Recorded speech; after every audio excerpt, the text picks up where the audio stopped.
There are two types of feedback, quite obviously. There is positive feedback that you use to reinforce a positive behavior, and there is negative feedback or constructive feedback that you use so that people avoid an ineffective behavior. I invite you to reason on this point because research told us, and I'm not talking about theoretical research, I'm talking about in the field research, has shown us that positive feedback is so much more effective in directing a behavior than negative feedback.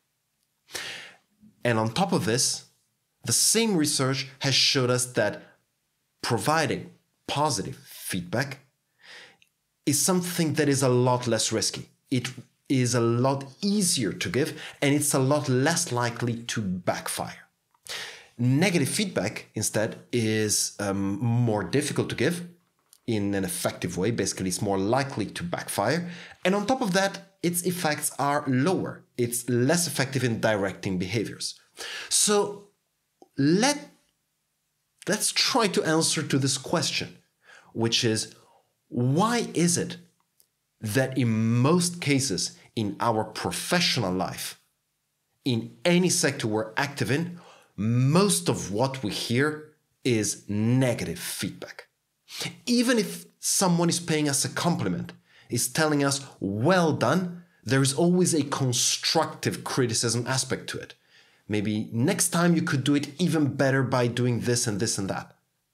That still counts as constructive feedback. Basically, you're highlighting a shortcoming of the well done job of the person, and you're basically telling the person you're not really up to standard. You could be even better. I know you mean it well if you're in the position of saying it, but it's still counting as negative feedback. Why is it so difficult to leave it at, well done, you've done a brilliant job, thank you?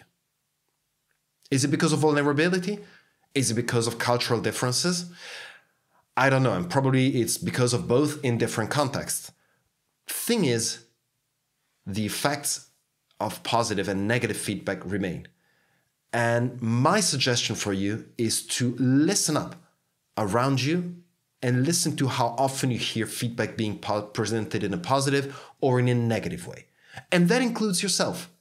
If you find yourself giving more constructive criticism than just simply highlighting a job well done, maybe think of shifting to the other side a bit more. I am sure that you will witness how large and huge these differences are. What do you think?